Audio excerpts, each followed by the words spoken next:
I always dress for the occasion.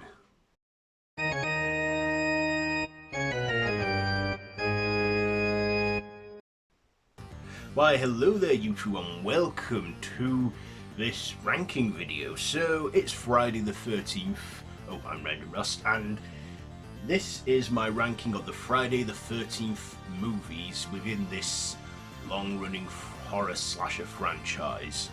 So yeah, I usually do the horror stuff over on my horror channel, Random Horror, but that's very occupied at the moment with my 31 days, and I thought, hey, it's spooky season, let's do some spooky stuff on my channel, so, you know, it's Friday the 13th, and what better way to mark the occasion than for me to do a re-ranking of all these films. I've ranked them before, in the past, and, well, my opinions always change all the time, so let's get going. So, this is all my personal opinion. None of you have to agree with it. If you have your own, that's completely fine, and do feel free to share in the comments. So, before we get going, I just want to throw in some honourable mentions to the fan films Never Hike Alone and Never Hike in the Snow. These are not canon, they're fan films, but they're brilliantly done, and I feel they deserve to be mentioned. Okay, so 12 in total, let's do it. So, number 12, it is Jason Goes to Hell, The Final Friday. Does it really need to say why this one's so low? Jason, well, the physical embodiment of him is literally in it for 2 acts, and then that's it. He's, you know, passing over from body to body, even becomes a weird gremlin-like creature at one point. But I do like the ending, how it sets things up for Freddy vs. Jason, and, well, fans had to wait a decade for that to happen. But yeah, kicking off our list is Jason Goes to Hell. Number 11 is Jason X. Again, New Line didn't really do justice for Jason. I don't know why Paramount was so ashamed of Jason, and why they gave the rights to him to New Line. But yeah, you think with it not working with Leprechaun or Hellraiser in space, how could it work with Jason in space? But yeah, Kane Hodder does make it worthwhile, and I do enjoy watching this one when, you know, just not take it seriously, but there you go. Okay, so we're in our top 10, and going into number 10, it is Friday the 13th Part 8, Jason Takes Manhattan. This is more like Jason Goes to Manhattan, as a huge chunk of the film takes place on the boat, the SS Lazarus, where Jason is killing. Jason doesn't even use his machete in this, it's all hands-on. But Kane Hodder does a great Jason, as always, his second outing as the hockey mask killer. He played Jason the most as well, from Part 7 to Jason X. And we do get to Manhattan in like the last half hour of the film, but he doesn't really spread terror into Manhattan, does he? But has a good soundtrack, I think. So coming in at number 9, it is Friday the 13th, 2009, the 2009 remake, which, don't get me wrong, it's a good remake. I like how they mashed up plots of like the first 4 into one film, and they, you know, did that, and Derek Mears was great as Jason, but some of the other characters are just not that likeable. I know it's got like Sam Winchester in it from Supernatural, but yeah, I think it's okay. But yeah, it's a decent remake. And this was a clash with Paramount and New Line, so Paramount got back in the involvement with this one. Okay, coming in at number 8, it is Freddy vs. Jason, the crossover and the fight that we all waited 10 years to see, and was it worth it? Yeah, it was. I mean, Robert Englund, you know, sold it as Freddy, you know, he was just wacky and witty.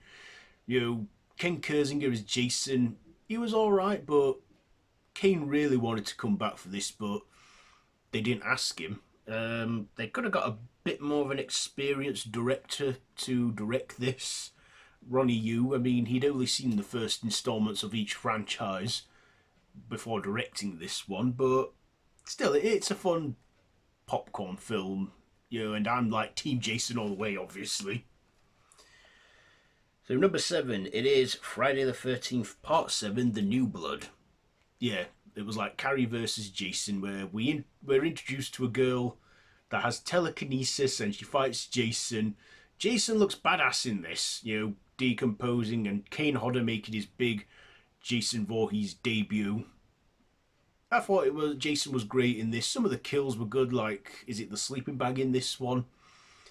Um, yeah, it's an alright one, but not as good as the predecessor. So coming in at number 5, it is Friday the 13th Part 5, A New Beginning. No, hang on, this is number 6, Friday the 13th Part 5, A New Beginning. So this one, it sort of continues the Tommy Jarvis story, this time in played by another actor. Jason is not really the killer in this. Of course, it's known as the one with the copycat and the one where it's like, oh, it's not that good. I actually like this one.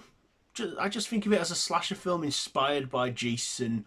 It was like, I guess people really wanted Jason back, but I still like the Roy Burns copycat Jason. And yeah, it was an enjoyable one. So coming in at number 5 now, we're in that top 5, is Friday the 13th Part 2.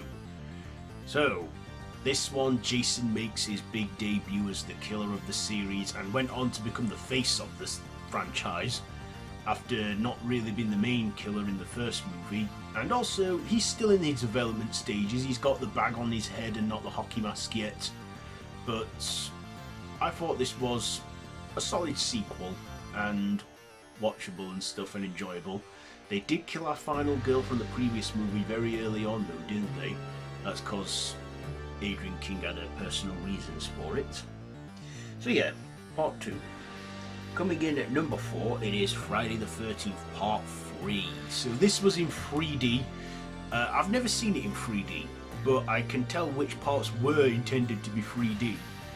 But this is the one where everyone knows it as the one where Jason gets his iconic hockey mask, and that look has stuck ever since. And it has a great soundtrack. That theme song as it plays at the beginning, very retro 80s and very fun Halloweeny and stuff this time of year. Then that's part 3 at number 4. Number 3, finishing off in 3rd place, is Friday the 13th, the 1980 original, where it all began, sort of starting off as like a revenge thriller.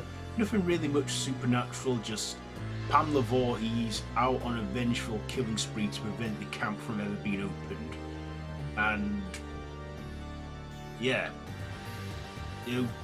Betsy Palmer's not in it very long, but when she is, she makes it worth it and reveals to be the killer. And I believe Betsy Palmer was very reluctant at doing this one, and she only sort of did it to buy a car to get the money for it. And also, we had a young Kevin Bacon in this too, post Animal House but pre all the other. He wasn't a big A-lister back then, let's put it like that. So yeah, number 3, Friday the 13th, the original. In 2nd place, it's Friday the 13th, Part 4, the final chapter. This is the one where it was intended to be the final one, but of course, let's face it, when a franchise says it's the final chapter, it never really is it? But this introduced us to Tommy Jarvis, first played by Corey Feldman. I feel parts 4, 5 and 6 are the Tommy Jarvis trilogy, because it features him as the returning protagonist who faces Jason. And this was a great one. Ted White as Jason, nailed it. Carrying on from part 3, it was a good way to close off the series, but of course studios wanted more and they got more, but this was a good one to end, like, say, this first part of the series. So yes, had some good kills in there. So number 6, what is it? Number 1, sorry, what is it? I'm wearing the shirt for it. It is Friday the 13th Part 6, Jason Lives. Yes, the 6th movie in the franchise. It still remains my favourite one. I bet you're thinking, why is this your favourite one? It's like, when the series starts to go a bit nuts. Well, I feel this was the one where they thought, you know what, let's have some fun here with this one. Let's not take it seriously. Let's have Jason resurrect by lightning, by a metal rod conducting lightning and jolting him back to life. Let's rip off the James Bond gun barrel scene.